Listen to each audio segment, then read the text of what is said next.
We are on the couch again today because um apparently it's spring now. It's extremely hot. My windows are open and my neighbors are outside and I don't want to make eye contact while I'm filming. While scrolling through TikTok, I've been seeing a lot of what radicalized me posts. And that made me think, what was it for me? That plus International Women's Day being just a few days ago, I thought, hey, why not make a video on the first wave of feminism? As most of you who've watched my content, you know that the waves of feminism are not just an integral part of women's rights or women's history, but also an integral part of history in and of itself. If you hear any noise, my cats are going haywire. I don't know why. Every time I start recording, they're just like, now's the perfect time to start play fighting and zooming and making noise and pooping and ugh. These waves of feminism have always been connected to major changes or major protests throughout the years. And even though women have been fighting for their rights for ages now, the fight is still far from over. Today, in this video, I want to take the time to talk about the first feminists and how these women fought for not only themselves, but also the women of the future. But before I get into all of that, I want to take the time to share some of the women who stood out to me in my own journey. I guess you could say the women who radicalized me, if that makes sense. My first encounter with feminism was probably Winifred Banks, played by the legendary Glenys Johns in Mary Poppins. My mom would always tell the story of how I was a very fussy baby. I'd cry a lot, I'd refuse to sleep, and she'd just put me on her lap on the couch. She'd put on Mary Poppins, and I would knock out pretty much instantly. But one of my first conscious memories of watching Mary Poppins is sitting on the couch next to my mom and seeing Mrs. Banks come in the first scene. We see her singing and dancing, and I just turn to my mom and I'm like, what is she singing about? Because as some of the lyrics read, we're clearly soldiers in petticoats and dauntless crusaders for women's votes. Political equality and equal rights with men, no more the meek and mild subservience we. We're fighting for our rights militantly. And of course, the most important one, our daughters will adore us, and they'll sing in grateful chorus, well done, sisters suffragette, referring to the suffrage movement in the early 20th century. I'll talk about the movement later. I'll put a little timestamp right here. You can skip to if you just want to listen to me talk about that. But just the fact that there once was a time where women couldn't vote or women didn't have equal rights baffled me as like a 4 or 5 year old. Another woman who radicalized me is not a figure in pop culture, but it's actually someone from my family. My great grandmother was born in 1922. She was just 18 years old when the Second World War broke out. She fled to France while my great grandfather, her husband at the time, was drafted into the military and pretty quickly captured by Germans and put into working camp. Somehow, after they went their own ways. Once the war was over, she returned to Belgium and they found each other again and they lived together for pretty much the rest of their life. But the horrors of war left them both scarred for life, but mainly my great grandfather. We've all seen the 1950s ads, the ones where women are talked about as objects or treated as objects or just abused in the ads in and of itself. Women were subjected to abuse and pretty much forced into the housewife role, and my great grandmother just straight up refused. If my great grandfather as much as raised his voice at her, she would raise her voice back. She would not let him talk to her in a way that would make her less of a human. She wasn't just the plain housewife who sat around and worked all day. No, she would repair shoes for people in the community while taking care of the house, while taking care of two kids. She protested in her own subtle ways. And even though they weren't loud or outspoken, they still made an impact. She made sure the women in her community were safe and protected. If there was someone in the community doing the opposite, she would make sure that they knew. She taught my grandmother how she wasn't just less worthy because she was a woman and she shouldn't feel pressured by what society wanted for her. She always pushed my grandmother to study, to work, to do her best to make sure that she could find a job. She was also an advocate for gay rights, women's rights, and so much more. And she made sure my grandma, my mom, her grandchild, and me, her great grandchild, knew how worthy we were because there's four women. You have my great grandmother, she had a daughter and a son. The daughter obviously being my grandma. My grandma only had one kid, which is my mom. My mom only had me. So it's four generations of women. And the oldest generation made sure that the rest of the generations of women knew how worthy they were of existing and being and standing for what we stand for. So if we go back to the TikTok trend, I'd very much say that the thing or the person who radicalized me would be my great grandmother. Anyway, sappy stuff over. Let's just get into the facts. Although the term waves of feminism is used, there is no exact way to pinpoint these waves. There's no specific dates where one started and one began. There's just a bunch of things that happen in each era, which we can differentiate the waves by. So please know that the years or the dates, especially the older dates, may range because once again we have no distinguished way of saying like this and this is the first wave, this and this is the second. Well, we do know which activities took place in which wave, but it's not like, oh, on January 2nd the second wave. No. Another quick thing, I am gonna mainly talk about feminism or the first wave of feminism from a Western perspective. I am mentioning African American communities, and African American communities and just people of color in America did so much for the feminist movements, and I can only touch on the topic for a little bit. Otherwise, this video would be extremely long. I do want to make a video about how people of color encouraged the first wave of feminism, but I don't know how classified I am to speak on it. So let me know if you want that video. But I also understand if you don't want another white person to be like, this is what happened. So I will mainly be talking about the rise of feminism in the UK and the USA, and a little bit about the feminism in my own country, Belgium, because yikes. The first wave of feminism is usually tied to the first formal women's rights convention in 1848. However, first wave feminists were very much influenced by collective activism of women in various other movements. They drew statistic and tactical insight from the women participating in the French Revolution, but they also took influence from the Temperance movement and the Abolitionist movement. Historian R.B. Rose wrote in Feminism, Women, and the French Revolution, the French Revolution marked the beginnings of the organized participation of women in politics. When the French Revolution started in 1789, women were often on the front lines advocating for their rights. Although women back then were considered passive citizens, these women were actively fighting for the political climate of their country. And that same year, on October 5th, a group of thousands of armed women marched from Paris to the Palace of Versailles, and they demanded the king to address the economic concerns and the drastic food shortages happening in France. Might I say cunty? Might I say slay? Might I say girl boss? Little did they know, however, that their fight was far from over, because even in the decades to come, it would take a whole lot more women until they were finally given the right to vote. They were finally given the right to change the political climate. They were finally allowed to be active participants in the economy. Also, it took until 1791 for women and other minorities to gain citizenship. 1791. That's less than 300 years ago. I'm gonna butcher this. I'm supposed to speak French. I clearly do not, so please hold on. Olympe de Gouges wrote Declarations of the Rights of Women and the Female Citizen in 1791. Her declaration begins as follows. Women are born free and are man's equal in law. Social distinctions can be founded solely on common utility. Her statement also included the various rights women and men should possess. And that document, plus the other many actions of the women in the French Revolution, inspired the first wave feminists. End video, no. There's so much more to talk about.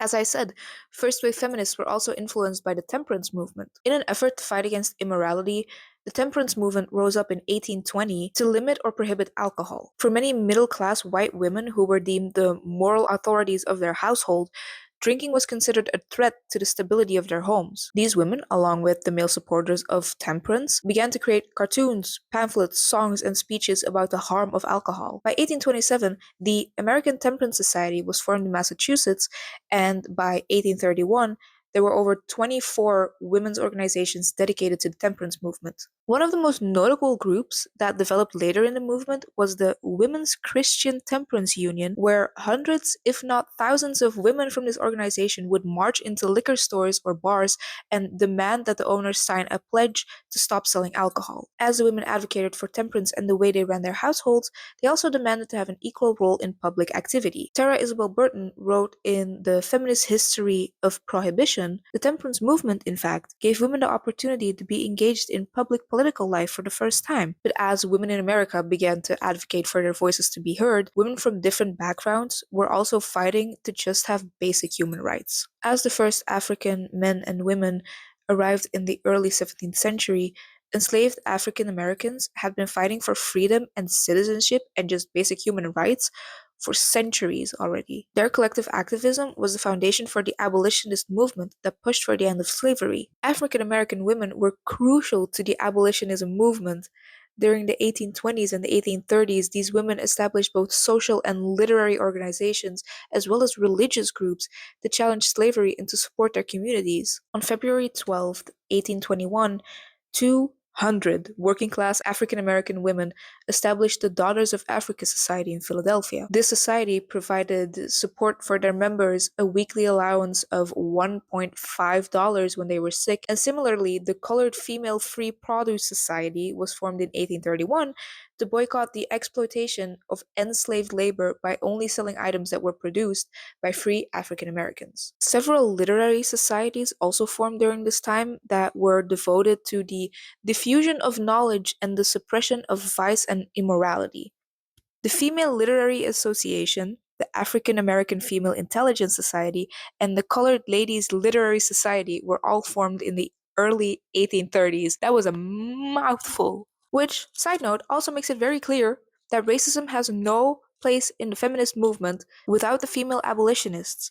Feminism couldn't exist the way it exists today. You think that's self explanatory, but believe me, apparently it's not. Racism just doesn't have a place in the world.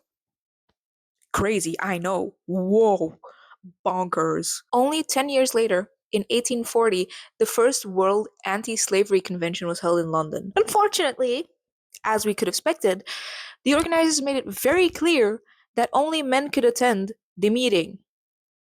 Multiple women attended anyway, included Lucretia Mott and Elizabeth Cady Stanton. After hours of debating with these men, the male organizers decided that women were allowed to watch and listen, but only men were allowed to speak.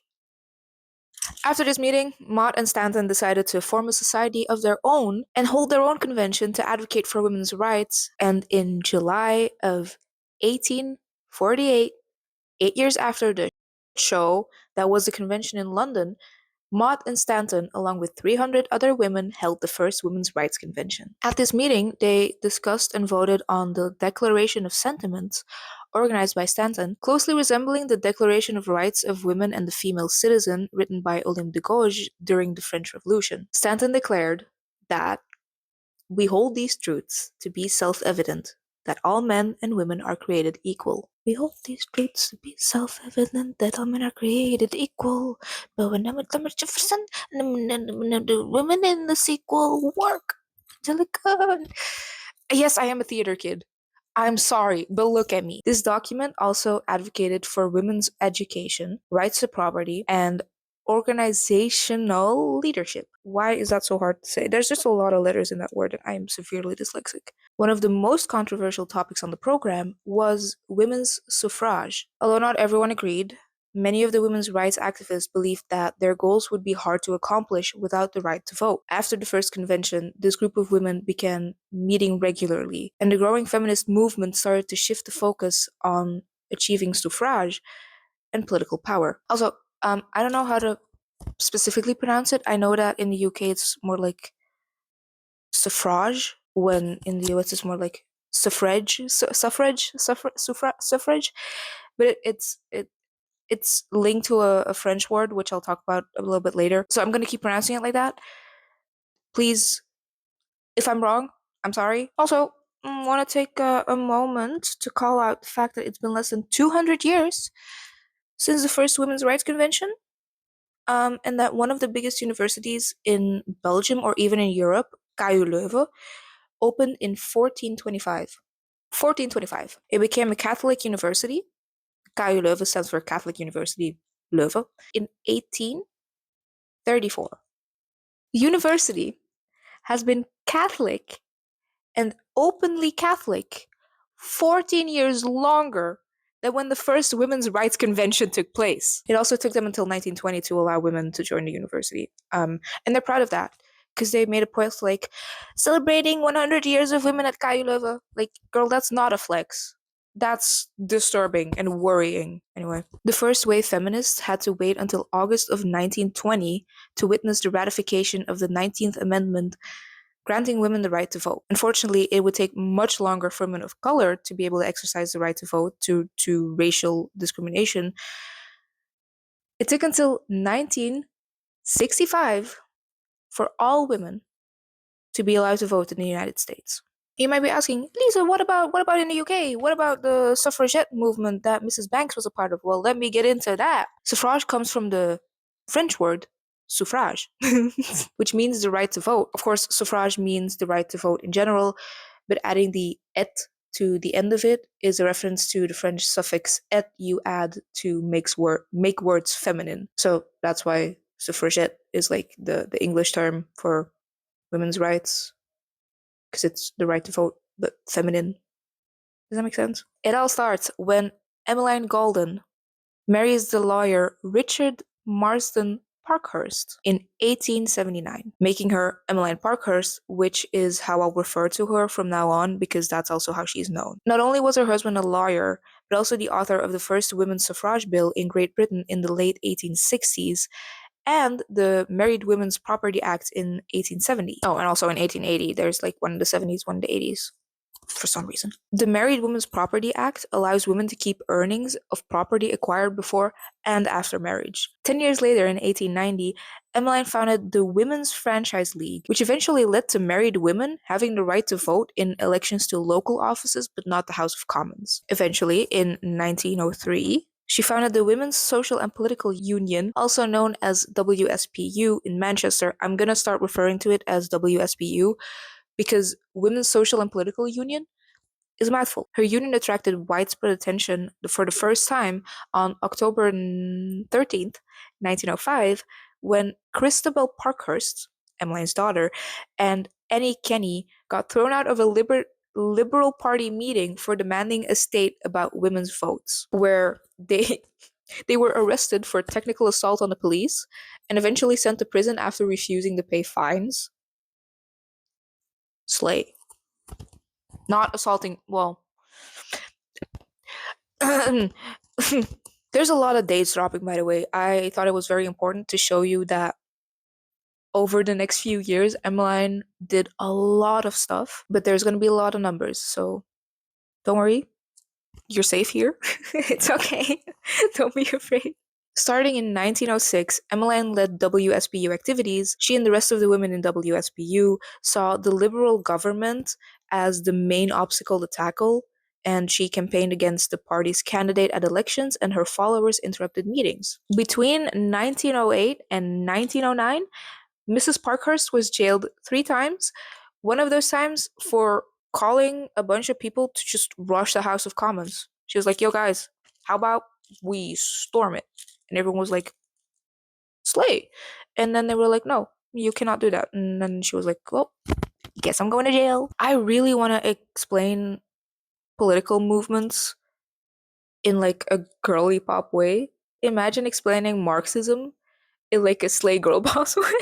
Honestly, that's a video idea. From July 1912, WSPU turned to extreme militancy, smashing windows, arson, hunger strikes, and so much more were part of their protests. Since Mary Poppins also takes place in the 1910s, it's notable that Mrs. Banks also talks about the not so peaceful protesting. One line is Mrs. Whitbourne Allen chained herself to the Prime Minister's carriage, and Mrs. Ainsley, she was carried off to prison singing and scattering pamphlets along the way. I think that line of the woman chaining herself to The wheel is a reference to how in 1913 one of the protests would take the life of Emily Davison, who was a WSPU member, and she threw herself under the king's horse. She did it in protest of the government's continued failure to grant women the right to vote. That same year, Emmeline was imprisoned again, but got freed for some time due to the Cat and Mouse Act, which is basically an act that grants hunger striking prisoners the right to be freed for some time and then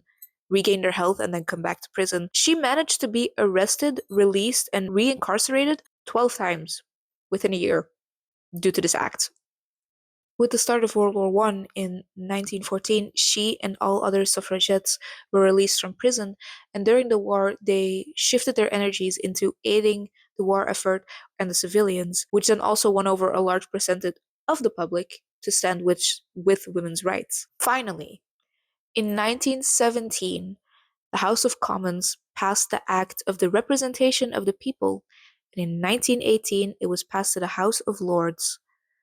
Under this act, all women aged 30 or older received the right to vote. Shortly after that, an act to let women sit in the House of Commons was passed, and in 1928, not even 100 years ago, the voting age was lowered to 21 to allow men and women to start voting at the same age. I don't know why I'm getting emotional about this. Only a few days later, on June 14th, 1928, Emmeline passed at the age of 69, just a day before her 17th birthday. And I'd like to think that she stayed until her life work was complete. She saw the thing that she'd been fighting for her entire life being accomplished. And I hope that she's still looking out for everyone who is actively partaking in feminism. I hope that she's looking out for all of the women, or she looked out for all the women in all the other waves of feminism. And I don't know, it's just insane. Emmeline, her daughter, and the other women of the WSPU, along with the American women, are credited as the first feminists. Not only for the change they made, but also the influence they left on the generations to come. Without them, who knows how much longer it would have taken for us to get where we are. But seeing what is happening in America right now, along with what is happening in Palestine, what is happening in Congo, what is happening in Sudan, what is happening in Afghanistan, we are so far removed from the end of the fight. But that does not mean our efforts are going unnoticed. Before I end this video, if you aren't already riled up a little, here are some other insane dates of stuff that was legalized that I cannot believe took so long. Gay marriage became legal in all 50 states in 2015. Gay marriage became legal in the UK in 2013, and gay marriage became legal in Belgium in 2003. 2003, I cannot say that. Interracial marriage became legal in all 50 states in 1967.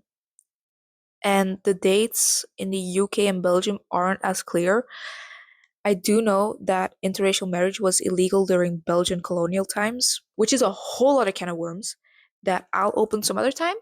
Definitely not now, because yikes. Became legal in all 50 states in 1973, but has since been abolished.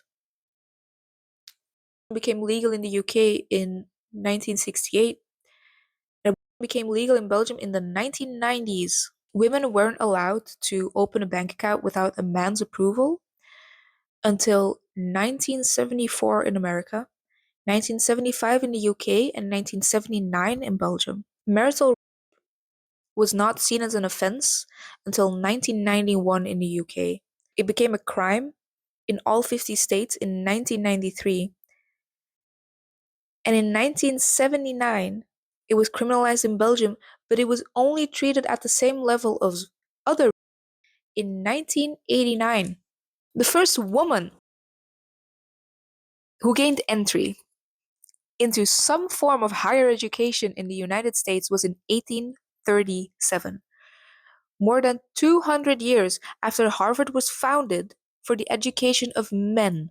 The first British women who were admitted into any university in the UK was in 1868, and the first woman who enrolled in a Belgian university did so in 1880. I can already feel the hate coming my way. Um, but all the information I'm giving you is based on articles written and published online or books that you can find in your local library. I know the truth hurts sometimes, but denying it will get you nowhere. Say what you want to say, but the truth is the truth. The facts are the facts. History is history. And if you keep denying it, then good for you. But I am just here reading off facts, buddy. Hey, I'm just giving you the facts. I'm just a messenger. If you hate the message, then that's your problem, I guess. Anyway, thank you once again for listening to me ramble. I hope you found it interesting or it made for some good background noise while you're doing your daily things or you're trying to fall asleep. Let me know what you'd like me to do a video on next. Let me know your feedback. Let me know anything you want to talk about. Some important things to do: grab some water, grab a snack. Remember, you are loved and welcomed here. And some less necessary things, but very much appreciated, would be if you liked and subscribed. I am at 3K subscribers. Insane. Thank you for listening to me. Yeah. And I'll catch you in the next one.